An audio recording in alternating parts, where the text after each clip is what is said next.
Ladies and gentlemen, get ready for the final curtain call of a legendary run. Podcast, bringing it back and having fun with me, Dr. Renee. So, welcome back to another episode of the Finesse Media Podcast, Season 7. Wow, yeah. Guest, but as a returning guest, as I had before, and I had already mentioned, bringing back people you've already saw.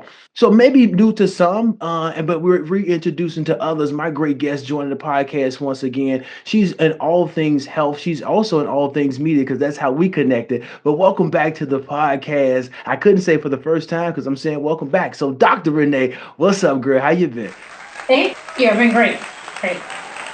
I said before we hit record, Doc, you got to give me some energy, but you told me, listen, I got this, I got that. Doc, you always busy, Doc. And listen, let me also say this, by the way, too. Doc, you looking good, sis. God damn. Let me tell you, sis, listen. I'm sweating because I told you, kind of getting everything Yeah. ready, but you're in the gym sweating, working out, Doc. I've known Doc, y'all, I've been married for 11 years and I wasn't married when I met Doc. So about 13, probably 2010, 11, a Mhm. long time. And Mhm. Doc, you look 15 years younger than you did when I first saw you. So what you doing, Dr. Renee? Exercise every day. And I don't go to the gym because I hate gym. So actually I work out at home or outside. And I eat like I have sense. So my good friend in my head, Miss Winfrey, I was blessed to attend her weight loss shaming weight loss show last year in California. And she was speaking to me, and I was like, oh my God, this lady is telling my story. I did Weight Watchers and had great success during the pandemic. And then I started creeping back up. And I'm like, oh God, what is going on? And she started taking weight loss drugs. And I was like, you know what? I might need something. And so I started taking a GLP-1. And when I tell you, she was absolutely right. I didn't know how much I thought about food until I no longer think about it. And so it has changed my world. I am no longer living to eat. I eat to live.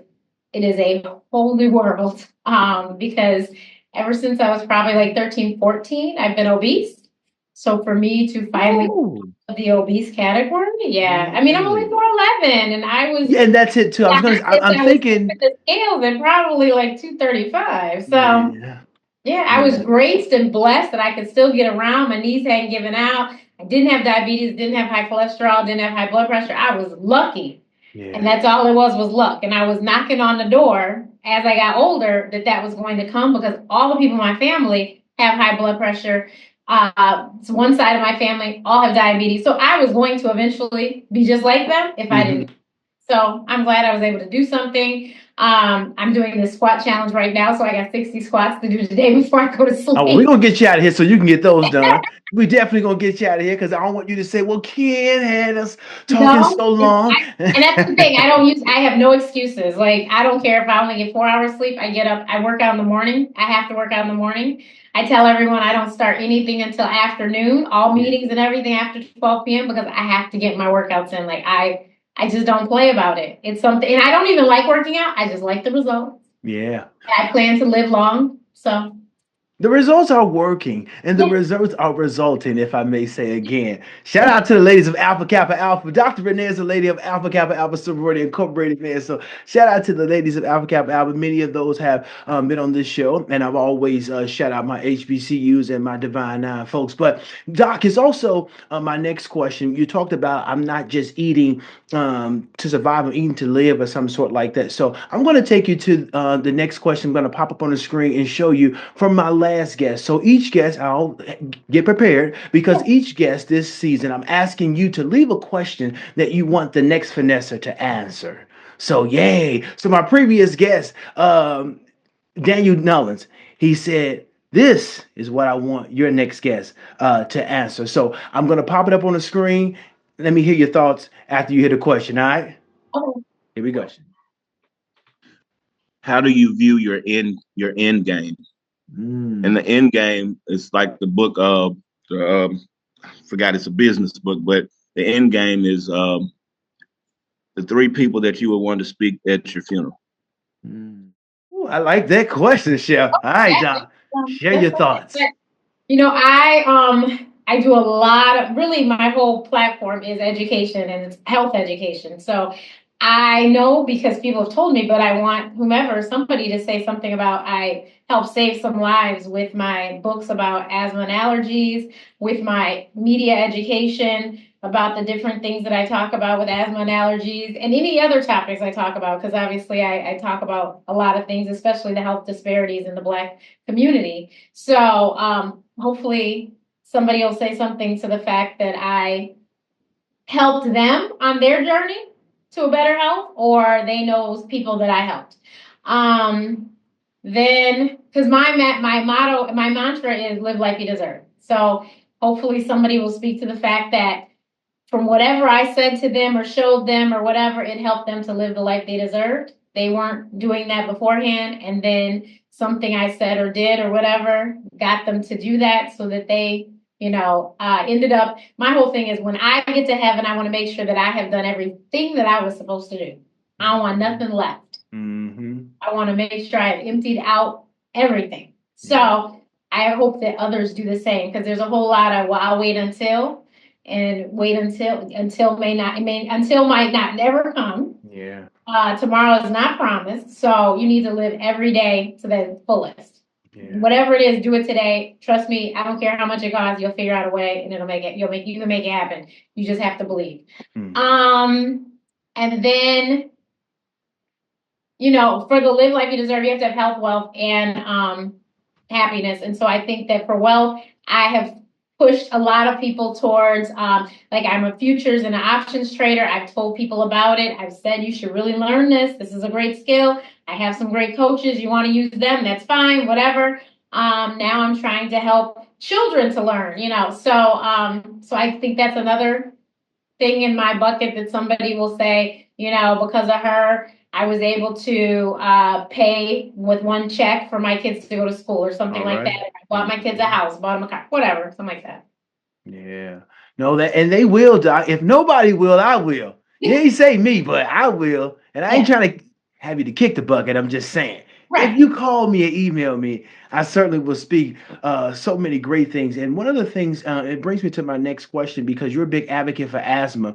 And a lot of people kind of don't know about it, or they're not educated as much as about it. And even allergies. Here in Texas, a lot of people have said they actually didn't develop allergies until they move here later in life, like adults. And so that's shocking to me that even some have also said asthma shortens of breath, and I guess different climates. But my next question really is, asthma and allergies impact millions of people, yet there's still much misinformation out there, as I mentioned. But what are some of the biggest misconceptions, Doc, and conditions that you say that people debunk? So in my TEDx, I talked about how, unfortunately, a lot of people think you grow out of asthma. You don't really grow out of it. You just get it well controlled. Because trust and believe, if you encounter one of your asthma triggers, it will wake you right back up and remind you that you have asthma. So, and you suffered too for many years, or maybe still do. I say I'm a thriver, but yeah, I was a very sickly kid. And I've been well controlled with no medication since probably about 6 years now. So it's been a pretty good run. And I run now, which I could never do, especially outside amongst everything I'm allergic to. But I'm fine. I always carry my inhaler. Don't usually need it, but I always have it with me just in case. Yeah. But yeah, so that is like the biggest thing, is that a lot of people think, oh, I grew out of asthma. No, as soon as they encounter something, for instance, if they move to a climate that is not where they were always before, like, a lot of the South has a lot of pollen that up north we don't necessarily have year round. We only have it certain parts of the year. People will all of a sudden start having terrible symptoms because you've been encountering a trigger now. So, and then another thing would be that asthmatics cannot exercise. Actually, exercise is excellent for asthma. You just have to do it the right way. So if you speak to your doctor and you talk to them about it, there is ways to do it so that you're not causing yourself to have an asthma attack. There's also certain exercises that are better for asthmatics, like swimming is fabulous for asthmatics. But yeah, so that's the other thing, that you can't exercise. Is there any tie-in or relationship, Doc? And I know a particular lot of African American males, I think, you know the research, so correct me, but is there any tie-in between asthma and what is the condition with the skin? Oh, eczema. Yes. Eczema. Yeah. So a lot of people with asthma have allergies, and eczema is usually due to allergies. So a lot of people, if they did the elimination diet, where you like eliminate all the foods and then add them back one by one, they would figure out what is causing the eczema, and they might be able to just get rid of it just by not eating certain foods. Mm-hmm. So yeah, there is usually a correlation. Most asthmatics do have eczema. Not necessarily do people with eczema have asthma, but most asthmatics do have eczema. And I did. I had eczema as a child, and one day it just disappeared, and I'm very grateful it didn't come back. Yeah, because a lot of my, like I said, again, males, African American males, a lot of my cousins have asthma, and they have really like on layer skin where they need that medication is cracking of the other eczema, and it's still kind of the case for some to this day. So I always wondered, was there a link, somewhere in there? Yeah, but your work extends past healthcare and beyond into mentorship, particularly with young Black women, as we talk as a lady of Alpha Kappa Alpha Sorority Incorporated. But you are also a Michigan State University alumni as well. So education extends beyond just the social organizations. What are some of the biggest challenges that you think that young Black women face while navigating through the healthcare system? And what advice do you give them to take control of their health? So I tell everyone you should really have an advocate. When you go to the doctor, you should try to have somebody there with you. If you don't, try to get someone on the phone so that they can hear what the doctor says, because just in case you don't catch and understand everything, maybe that other person will, and you all can talk later and get it together, because the doctors don't have a lot of time, and sometimes you don't get all your questions answered. But if you can get someone else in there, maybe they'll answer ask the right question or something. Also, have your questions ready before you go. Put them on your phone. Don't put them on a piece of paper, because you might leave paper at home, but you won't leave your phone at home. Put them on your phone and have the questions ahead of time, so then you can just rattle them off and get them done real quickly. And then don't ever be afraid to ask a question. Yeah. I think that the biggest problem I notice is that people will not fire a doctor, but Black women, we real quick to say, that hairdresser did this, this, and this, I'm never going back. Mm-hmm. Okay, but your health is more important than your hair. So if the doctor did not explain it so that you could understand it, then you probably should go see someone else. Or if you don't feel like you are part of the team, because you and your doctor is not a dictatorship, it's a team. So, the doctor can tell you, because we went to a whole lot of school and we've studied, we can tell you, this is what we know, science says, this. And then you can come back and say, okay, well, I wondered, what about this? Like I said, team effort. And if you don't feel that you're part of the team, then go find a new coach. Yeah. I love that. So I think those are the biggest things. An advocate, make sure you have your questions ready, and please do not be afraid to fire the doctor. And don't be afraid of getting multiple opinions. If your doctor looks at you cross when you say you need to go get a second opinion, you probably need to find a new doctor, because most physicians will encourage you to get a second opinion. Woo. All right, let's get out of that space. Let's turn it up a notch. It seems like we started off talking about who you want to speak at your funeral. Shout out to Fred. That was a great question, by the way. But then we started talking about the healthcare, but that's your space, so we want to certainly give that platform. But let's turn it a little bit to the left, where, again, you and I met in that media space, because you've been featured in some of the biggest media outlets and now have your own show, Out of the Office with Dr. Renee, playing in doctors' offices and Walgreens nationwide. How do you see media shaping the future of health education, especially for underserved communities?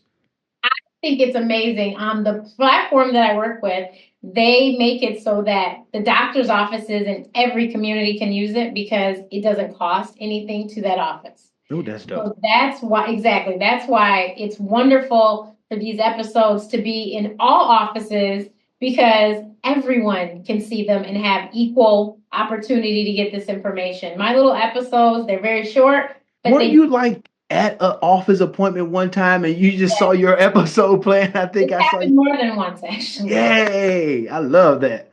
Yeah. So, but they're short enough. They give just enough information, hopefully, to help you before you go into your appointment while you're sitting in the waiting room, and give you something to think about. And you go and ask your doctor about it or whatever. So I think that it's great that it's open to everyone. It's not just in better neighborhoods or something. No, it's in every, there's that possibility for it to be in every neighborhood. So, and I saw myself in the Walgreens. It was on the South Side.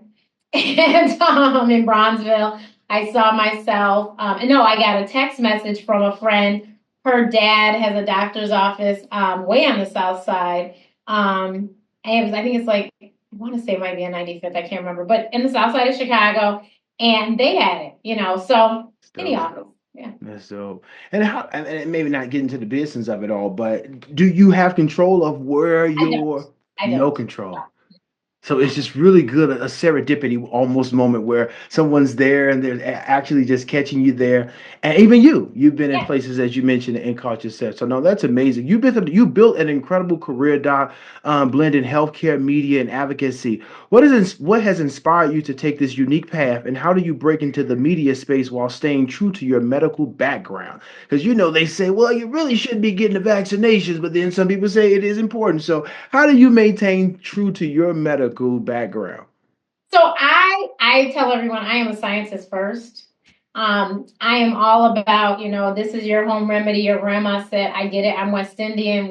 Bush tea will cure everything according to us. But I am also a scientist and I believe in science. And so I'm going to tell you what science has proven.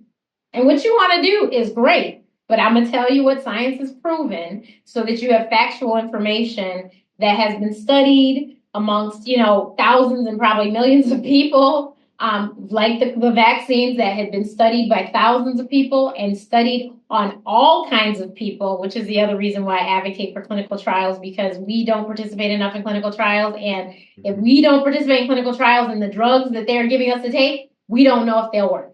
So that's why it's important for Black people to participate. And I am somebody who has participated, which is why I will preach it and sing it I've done so many asthma studies, I lost count.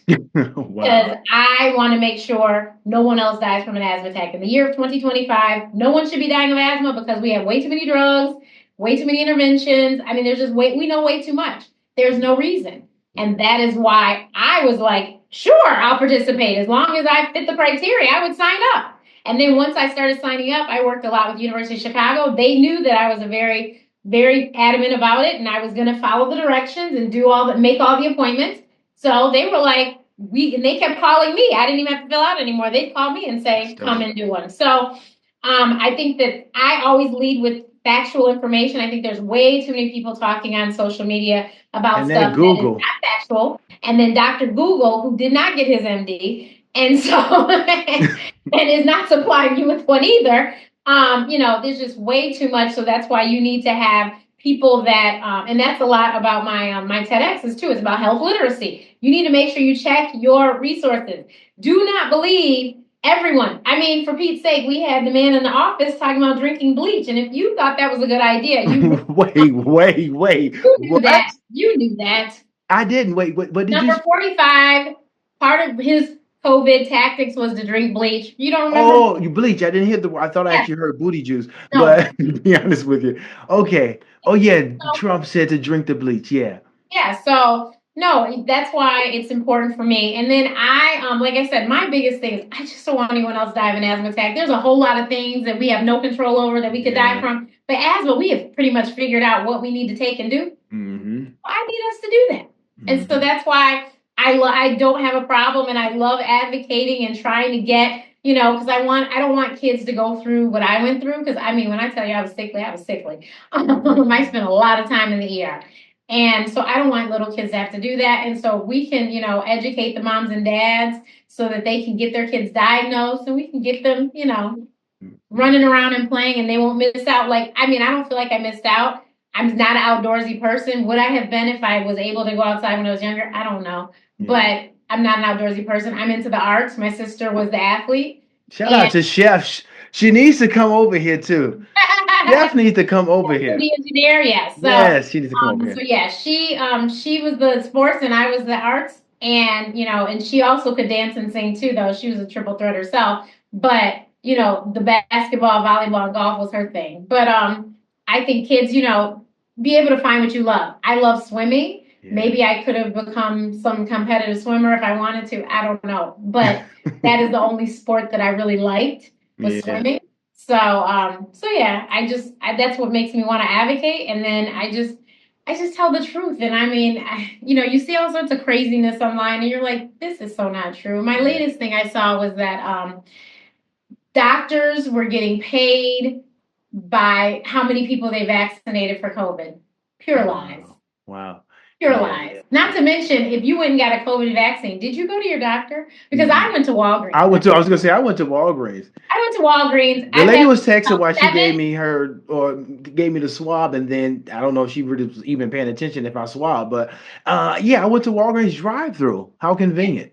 Yeah, so 7 different shots I had, and I had them all at Walgreens. Never did I go to the doctor's office. They didn't have vaccines. Yeah. It's like they don't usually have flu vaccines at the doctor's office. You have to go to Walgreens, CVS, So I don't know why somebody would lie like that, but, they were of a different ethnic hue, and so... Yeah, there's so many different media outlets that or information that's being pushed through so many different media outlets. So you have folks that's listening to folks on TikTok, and you got the Instagram folks, and you got the YouTubers.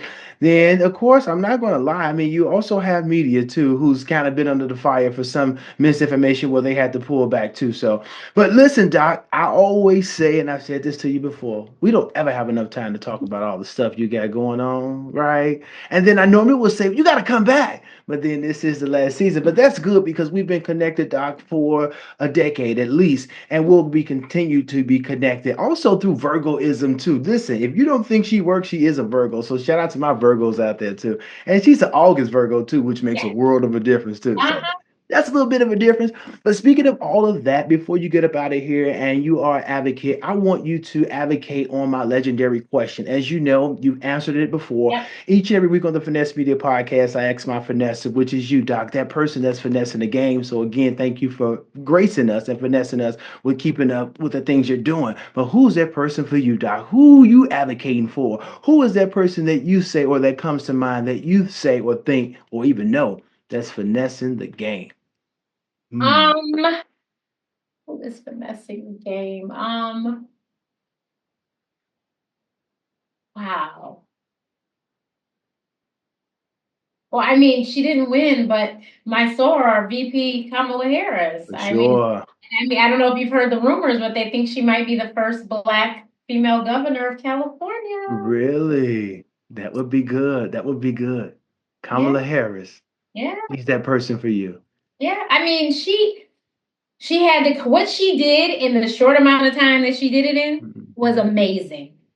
And obviously she didn't do it alone. Obviously the Divine Nine was behind her, and, the HBCUs were behind her. And, it was a whole lot of us behind her, that 92% Black women that are just like, you all have screwed us up for the next 4 years. But she did a lot in that little bit of time. And honestly, I think that if she was like him, I do not acknowledge this man, as you can see. But if she was like him and was like, oh, the vote this, the vote that, I bet you she did win, because I think she probably did get the majority vote. Because I think with him saying thank you, Elon, for your some system or whatnot, it kind of made me scratch my head. I'm so confused. I mean, literally, I didn't see the VP in so long. I thought he had quit.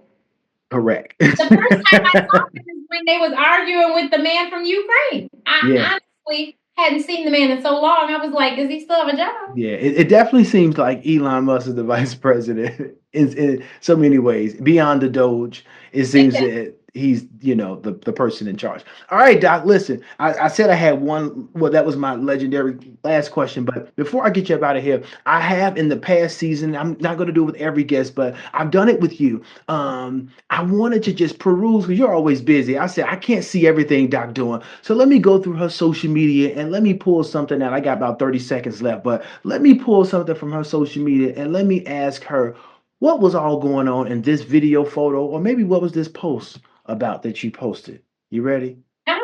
She's like, oh my goodness, what did he find? No, he didn't. Dr. Renee. Yeah, Dr. Renee ain't doing everything. No, doctor, I found this photo on your social media page, and I wanted you to elaborate on it with my viewers. So tell me what was all going on in this photo.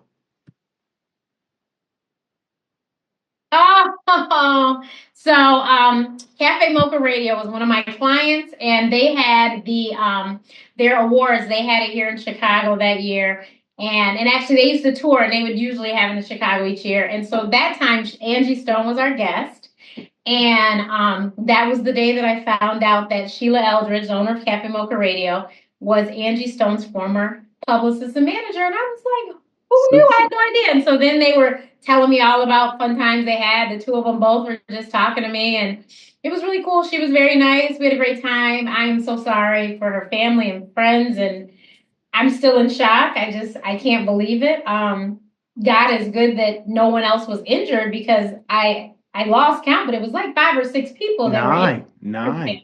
See, and it was a lot of people. And so God bless those that survived, and I hope that they are recovering from their injuries. But the funeral is tomorrow, and apparently they're going to, I think it's streaming, and I've seen a program, and Kirk Franklin is on it. Yeah. And so is Music Soul Child. So it sounds like it's going to be a really good time. Yeah.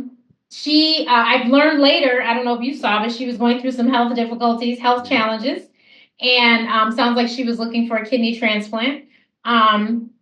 So that probably, if you ask me, is probably why she was the one that, because she had a compromised health, and probably couldn't handle it as well as others. But she was really nice and beyond talented. Beyond talented. I mean, please, if you have not went through the credits of D'Angelo's albums, see all that she did, and then to know that she was in that first rap group, and she was back when she was Angie B, and she was, Vertical Hold, and, Seems Too Much Too Busy was the jam when I was a child. I knew that song. And, but yeah, just very talented. But my favorite song will always be More Than a Woman, the duet with Calvin Richardson. Yeah. That was my jam.